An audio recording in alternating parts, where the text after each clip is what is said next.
بسم اللہ الرحمن الرحیم۔ السلام علیکم دوستو، ویلکم کرتا ہوں عمران آفیشیل میں۔ سعودی عرب سے ایک بہت بڑی خوشخبری سنا دی گئی ہے۔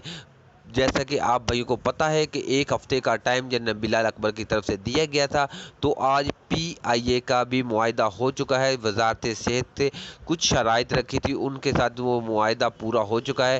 تو وزارت صحت کی طرف سے بتایا گیا تھا کہ یہ کچھ شرائط ہیں، ان پر آپ عمل کریں۔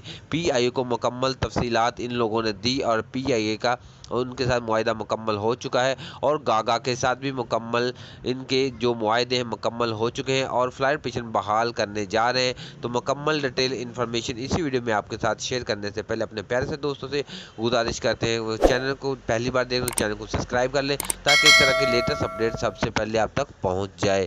تو پی آئی اے کا جو ارشد ملک صاحب ہیں، ان کا سعودی وزارت صحت سے ملاقات کی اور معاہدے مکمل ہوئے، اور اس پر کوئی دستخط بھی کروا لیے گئے ہیں۔ تو فلائٹ پریشر مکمل طور پر بحال کس طریقے سے ہوگا؟ تقریباً 15 اکتوبر تک امید ہے کہ فلائٹ آپریشن مکمل طور پر بحال ہو جائے گا۔ جیسا کہ دن بہ دن اچھی خبر سامنے آ رہی ہے، کوئی نہ کوئی اچھی خبر آ رہی ہے، تو انشاءاللہ معاہدے مکمل ہو چکے ہیں، فلائٹ آپریشن بحال 2 یا 3 دن کے اندر وہ بھی بحال ہو جائے گا۔ تو جو میرے بھائی سعودی عرب جانا چاہتے ہیں، حکام ہولڈر یا نئے ورکرز، ان تمام بھائیوں کے لیے فلائٹ آپریشن بحال ہوگا۔ یہ نہیں کہ ابھی کسی کے لیے تمام جتنے بھی پاکستان میں پھنسے ہوئے لوگ، جن لوگوں نے پاکستان سے ویکسین کی دونوں خوراکیں لی، ان کے لیے فلائٹ آپریشن بحال ہونے جا رہا ہے۔